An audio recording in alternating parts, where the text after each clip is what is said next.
10 facts about fibromyalgia and yoga therapy.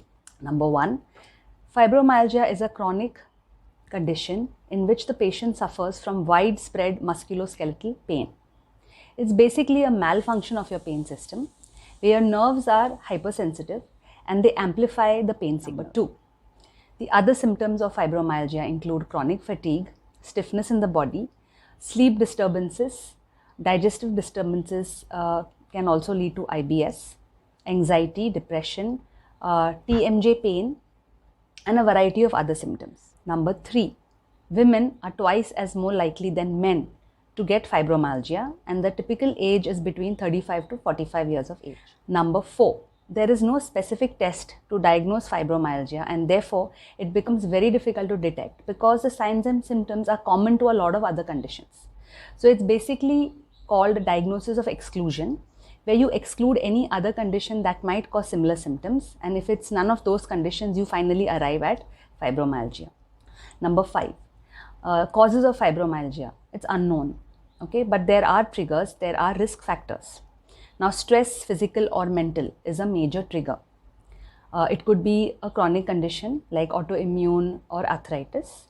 Weight, obesity can also be a condition that can cause fibromyalgia, sedentary lifestyle, smoking, hormonal imbalances, and many other factors. Number 6, there is no treatment for fibromyalgia, but we can take a rehabilitative approach, which means, first of all, be educated about the condition. Secondly, learn to manage your pain and your symptoms, identify your triggers. And number 3, very important, is movement and exercise. And I call it SSR, which means stretching, strengthening, and relaxation. Number 7, now this is where yoga therapy comes in.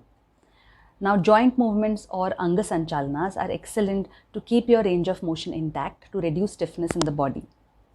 Restorative asanas, some asanas to increase your strength, some asanas to increase your cardiac function can be introduced. You have to choose the day that you're feeling really bad or your body is in pain. You have to choose restorative asanas. The days that are good days, you can choose a little stronger asanas, and that will help to work with your strength and flexibility. A very important part while doing these asanas is to coordinate your breath with movement. Number 8, the deep breathing practices, pranayama practices, will increase the flow of energy in the body, will oxygenate each and every cell. You will be invigorated. Breathing also helps with reducing your stress levels. It will also help with reducing your anxiety and depression. Number 9, practices like yoga nidra, like meditation, will greatly help to keep your sense of well-being very positive.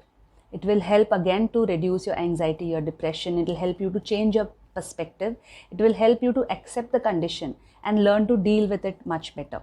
And lastly, but not the least, there are other practices like mudras, bandhas, kriyas that can be done with a very experienced teacher that will help you to manage your signs and symptoms and to really reduce the discomfort that you're facing. Thank you.